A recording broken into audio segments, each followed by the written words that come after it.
네. 이걸 누르면서 발전하면 됩니다.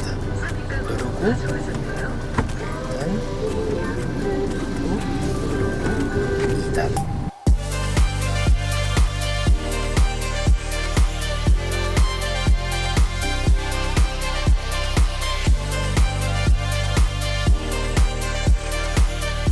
자, 그럼 출발해 보겠습니다.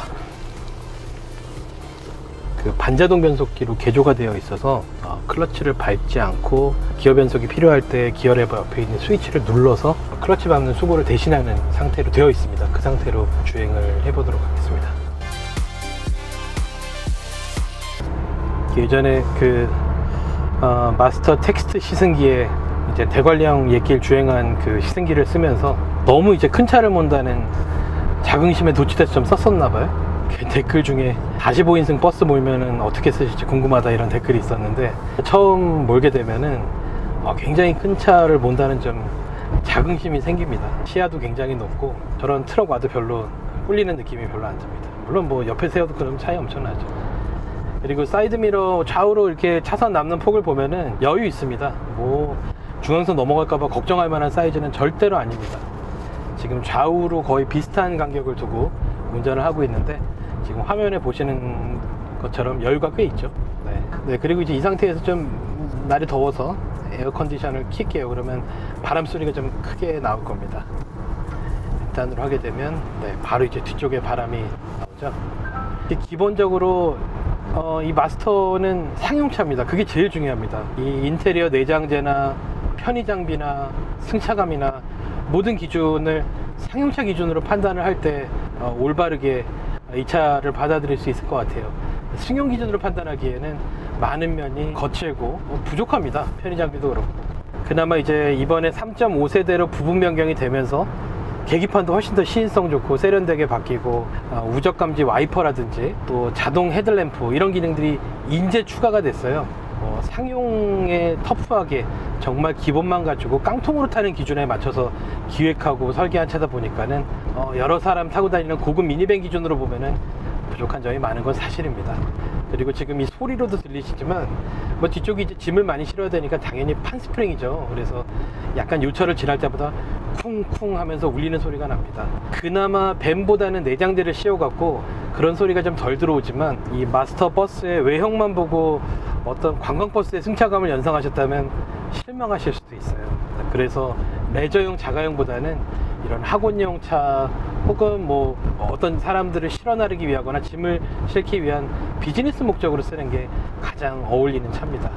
그리고 뭐 운전은 반자동 변속기를 달지 않더라도 굉장히 편안합니다. 뭐 이 상태로도 언제든지 수동으로 클러치 밟는 모드로 전환을 할 수가 있는데, 클러치 페달도 그렇게 무겁지 않고 조작하기 괜찮습니다. 기어 레버도 조작하는 그 거리가 멀지 않아서 운전하는데 딱히 까다로운 게 없습니다. 그리고 이 차를 타면은 당연히 과속 이런 거 안 하게 되죠.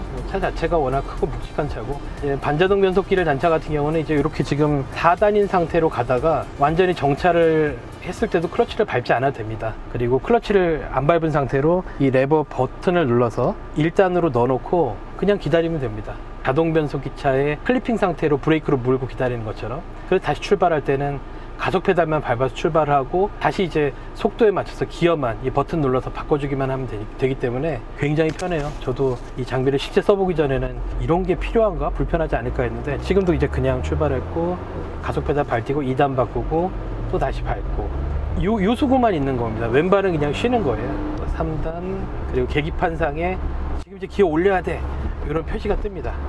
지금 이제 위로 화살표가 나오죠. 이때는 이제 4단으로 올려라 이런 표시고요. 그리고 또 기본적으로 마스터는 반자동 변속기 버전 개조를 하지 않더라도 언덕길에서 오르막에서 정차했다 출발할 때 한 3초 정도 홀드 브레이크를 잡아주는 기능이 있기 때문에 밀릴 걱정이 전혀 없습니다. 스트레스가 한결 적죠. 그래서 이 마스터 기사만 쓰면 항상 댓글에 와, 자동 변속기만 나오면 바로 사는데 이런 분들 계신데, 반자동 변속기를 무조건 추천하는 건 아닙니다. 하지만 자동 변속기가 없어서 수동 운전의 불편함 때문에 망설이신다면은 방법이 없는 건 아니라는 걸 좀 알려드리고 싶었어요. 그리고 출력은 163마력, 벤이 출력이 더 낮은 대신에 145마력에서 이제 부분 변경하면서 150마력이 됐는데, 대신 최대 토크는 벤이 더 높습니다. 얘는 최고 출력이 높은 대신에 최대 토크를 조금 낮춰서 38.7kgm고요. 지금은 뭐 저희 지금 촬영하는 우리 기자랑 저랑 2명만 탔지만, 아마도 이 정원에 가깝게 사람을 태우면은 승차감은 훨씬 더 좋아질 거예요. 이런 사람이 많은 타는 이런 차들 보면은 대부분 그렇더라고요.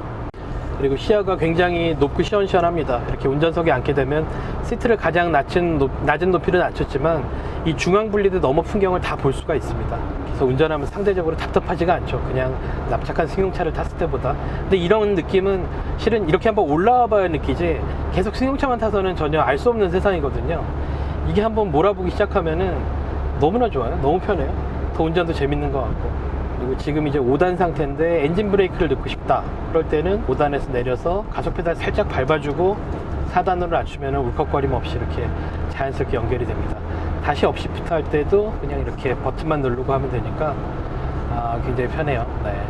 그래서 이 반자동 변속기는 거듭 말씀드리지만 정말 선택일 뿐입니다. 원할 경우에 달 수 있는 건데, 이 차 같은 경우는 이야기를 들어보니까 한 150만 원 정도 비용을 들여서 개조를 했다고 합니다.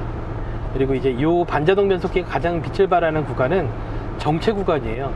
이 꼬리를 물고 가다서다를 반복할 때 계속 클러치 밟아야 되니까 진짜 무릎 나간다고 그러죠. 너무 힘든데, 얘 같은 경우는 그냥 완전 멈췄다가 1단으로 놓고서는 앞차가 움직이기 시작하면 다시 브레이크에서 발을 떼서 가속 페달을 살짝 밟으면은 동력이 물려서 전진을 하기 때문에 그냥 자동 변속기 모는 차랑 별 차이가 없습니다. 굉장히 편해요.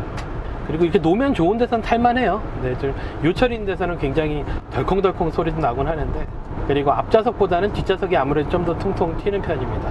근데 여러 사람이 타서 하중이 실리게 되면은 승차감이 좀 더 차분해질 것으로 기대가 됩니다. 지금이 이제 6단 기어로 시속 한 85km 정도인데 그 RPM이 1600rpm 밖에 안 됩니다.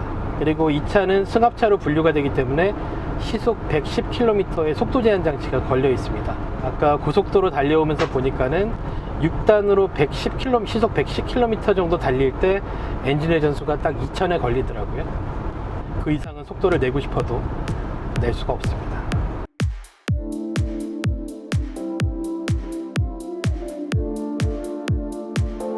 자, 이제 읍내로 좀 가봅시다. 읍내. 안 꿀리죠? 옆에 트럭 있어도. 차이 나긴 나네. 얼굴도 안 보여. 이 뒤에 10개의 좌석을 볼 때마다 앞에 이제 3개고 뒤에 10개니까 저기에 만약에 여행을 간다면 저기에 누구를 태울까, 이런 조합을 구성해 보는 것도 참 재밌더라고. 혼자 그 사람들이 시간을 맞춰서 갈 수 있을지 모르겠지만 같이 떠나는 그런 상상을 하게 하는 그런 차인 것 같아요. 만족하셨던 조합은 어떤 조합? 아직 그 조합에 다다르지 못했습니다. 10명을 채운다는 게 일단은 현실적으로 불가능하겠다는 생각도 들고, 다 각자 뭐 사는 것도 다르고 이러니까. 근데 같이 가면 참 좋겠다. 그리고 쾌적하게 가려면 10명은 태우면 안 되겠다, 이런 생각 들죠. 가운데 하나씩 빈좌석 두면은 앞에 2열에 4명, 한 6명 정도? 네, 로드테스트 신동빈 기자입니다. 지금 제가 1열 좌석에 앉아있다가 2열로 넘어왔는데요. 시트가 1열보다는 살짝 아주 조금 더 편한 것 같아요. 등받이 각도가 1열 조수석보다는 살짝 더 누워있기 때문에 좀 더 편하게 앉아있을 수 있고, 특히 이 맨 안쪽 좌석 같은 경우는 1열 운전석이 앞뒤로 슬라이딩을 할 수 있기 때문에 다리 공간이 확실히 넓어지는 장점이 있습니다. 그리고 측면에는 창문도 열 수 있게 돼 있죠. 그래서 답답할 경우에 바깥 공기도 쓸 수 있는 그런 장점이 있습니다. 편집자님께서는 저 좌석을 가장 인기가 있을 거라고 말씀하셨는데 저는 아마 여기 앉게 되지 않을까, 네, 그런 생각이 듭니다. 네, 이 차에는 원래 3점식 안전벨트가 적용이 돼 있는데 지금 여기 보고 계시죠? 3점식인데 어린이는 그 3점식 안전벨트의 경우에 그 상해 위험을 높일 수 있기 때문에 2점식으로 바꾼다고 합니다. 근데 이 2점식 안전벨트가 그냥 항공기 안전벨트처럼 아무런 기능이 없는 그런 게 아니라 2점식이지만 3점식과 똑같이 당기면은 길게 나오고 또 놓으면은 자동적으로 말려서 안으로 들어가는 이 기능을 갖추고 있습니다. 네, 어린 아이들 같은 경우에 이렇게 2점식으로 안전벨트를 채우면 되겠습니다. 3점식일 때보다 이런 타이트한 좌석에서는 2점식이 오히려 더 편하지 않나 그런 생각도 들고요. 그리고 제 키가 176에 앉은 키 90인데 네, 다리 공간 같은 경우에는 한 요 정도 한 뼘이 채 안 되는 정도 네, 다리 공간이 남습니다. 자, 그러면은 3열 시트로 한번 가보겠습니다. 네, 3열 시트는 맨 안쪽 좌석으로 한번 들어가 볼까요? 바로 서서 들어가기는 어렵고 이렇게 앞 시트를 잡고 들어가야 됩니다. 네, 맨 안쪽 좌석에 앉았습니다. 가장 불편하다는 이 기둥이 있는 바로 옆 좌석인데요. 확실히 제 어깨가 그렇게 넓지 않은 편인데도 불구하고 좀 좁네요. 근데 대신 불행 중 다행이라고 해야 될지 모르겠습니다만 잘 때는 또 이렇게 기둥에 머리를 기대고 좀 더 쉽게 잘 수 있는 장점은 있는 것 같습니다. 다리 공간 같은 경우에는 주먹 하나가 들어갈 정도로 네, 요 정도 공간만 네, 보이네요. 저보다 키가 좀 더 크시거나 덩치가 크신 분들 같은 경우에는 이 어깨 폭 때문에도 옆에 누가 앉았을 경우에 상당한 불편을 좀 느낄 수는 있겠습니다만 이 차는 이제 어린이들이 타는 차이기 때문에 학생들이 앉았을 경우에는 아주 넉넉하게 갈 수 있을 것 같아요. 근데 이제 내릴 때에는 아무래도 어린이들도 이 바깥쪽에 앉은 어린이들은 좀 자리 공간을 만들어줘야 안쪽에 탄 어린이가 쉽게 내릴 수 있지 않을까 그런 생각이 듭니다. 그리고 가장 편하다는 4열 맨 오른쪽 좌석입니다. 확실히 왜 이런 말씀을 하셨는지 알겠네요. 이 자리가 상당히 편합니다. 네, 왜냐하면은 앞에 누가 안 타면 이렇게 다리를 뻗고도 탈 수 있어요. 안전벨트 하시고 이렇게 이런 자세로 타시면은 정말 뭐 리무진 부럽지 않게 네, 가실 수 있겠습니다. 근데 이 맨 뒷자리 아무래도 이 차는 뒷차 축에 판 스프링이 적용돼 있고 그러다 보니까 잔진동은 좀 많이 올라오는 편입니다. 그리고 방음이라든지 이런 부분에도 좀 취약하기 때문에 노면 소음도 상당히 올라오는 편이고요. 비유를 하자면 좀 비행기에 탄 것 같은 그런 느낌이 들기도 합니다. 뒤쪽에서 생기는 바람이, 와류 같은 바람이 좀 생기는 것도 느낄 수 있습니다. 하지만 뭐 그렇게 타고 가는데 큰 무리는 없습니다. 그리고 다리 공간은 3열과 4열이 큰 차이가 없고요. 그리고 한번 누워볼까요? 우리 저 기사님들 운전하시고 피곤하실 때 누워 있을 수 있는지. 아이고 머리. 네, 이렇게도 누워 있을 수 있네요. 글쎄요, 제가 키가 176인데 다리를 완전히 다 뻗고 누워 있기는 힘들고, 보이시는지 모르겠는데 이 안전벨트가 이 각도가 고정이 돼 있어요. 그래서 기사님들 여기서 좀 누워서 쉬시려면은 이 안전벨트 튀어나온 부분을 가릴 수 있는 어떤 쿠션 같은 걸 대고 누워 계셔야 될 것 같습니다. 일단 저는 억지로 한번 누워 볼게요. 아이고 다리를 완전히 뻗고 누워 있기는 힘들고 이렇게 한 새우잠 정도는 가능할 것 같습니다. 편집장님이랑 일하러 나와서 누워보긴 또 처음이네요. 어른들을 태우고 장거리를 가기에는 좀 힘들 것 같고, 확실히 애들을 태우고 통학용으로 쓰기에는 정말 그 공간도 넓고 괜찮은 차인 것 같습니다. 애들을 태운다면은 뭐 한 6학년 이하 이런 애들 같은 경우에는 뒤에다가 짐도 좀 많이 싣고 캠핑 같은 것도 가도 아주 그 손색이 없을 것 같고요. 그리고 또 좋은 게 뭐냐면 이 스타렉스랑 좀 차이가 나는 게 창문이 되게 커요. 좌우로 아주 창문이 완전 차체 끝까지 쫙쫙 뻗어 있기 때문에 창밖 풍경을 아주 잘 감상할 수 있다는 거, 이런 것들 때문에 이런 차들이 더 답답하지 않게 만들어주는 것 같아요. 네, 그리고 천장이 아주 높습니다. 천장 낮은 버전, 높은 버전이 있나 궁금해 하실 수도 있는데, 요 높은 버전 딱 한 가지만 나온다고 하고요. 요 아래 위 이 실내 높이는 제가 수치를 아직 확인해 보지는 못했습니다만, 제가 섰을 때 살짝 목이 꺾이는 정도. 그래서 저보다 키 작은 선생님들, 유치원 혹은 학원 선생님들, 이 실내에서 꼿꼿하게 서서 아이들을 통제하실 수 있을 것 같아요. 지금까지 로드테스트 신동빈 기자였습니다. 자, 이제 그러면 마이크를 다시 편집장님께로 넘기겠습니다. Like we were just kids. Slow it down or it can be gone. Like we were 이 반자동 변속기가 호주 시장 같은 일부 지역에서 팔았는데, 이제 그 르노 삼성 쪽 얘기 들어보니까는 그 소비자 반응이 그렇게 썩 좋지는 않았대요. 피드백이 반자동 변속기에 대해서. 그것도 세미 오토인데, 그래서 이제 겸사겸사 가격도 또 상승하는 요인이 되고 그러다 보니까는 국내 수입 모델은 수동만 갖고 오기로 했다고 합니다. 그런데 코너 돌 때는 이 사이드 미러로 뒷바퀴가 어디 밟는지만 확인하면 됩니다. 휠베이스가 좀 길기 때문에 거 빼면은 뭐 보시다시피 굉장히 편합니다. 운전 편하고 그 예전에 마스터 버스 이 전에 3세대 13인승 버스로 대관령 옛길에서 시승했는데 그런 또 꼬부랑길 달리는 것도 의외로 재밌어요. 빠르진 않지만 느리지만 얘가 뭐 판스프링이 워낙 좀 단단하다 보니까 하중을 감안해서 이 롤이 별로 없어요. 생각보다 되게 재밌게 탔던 기억이 있습니다. 근데 이제 아까 잠깐 식사할 때도 주차할 때도 그랬지만 일반적인 차 길이보다 많이 길기 때문에 갈 수 있는 곳이 좀 제한이 된다는 단점이 있습니다. Feeling that we had once, now ours, like we were just lost up in 네, space. 국내 최초 르노 마스터 3.5세대 신형 어린이 보호차 시승을 마쳤습니다.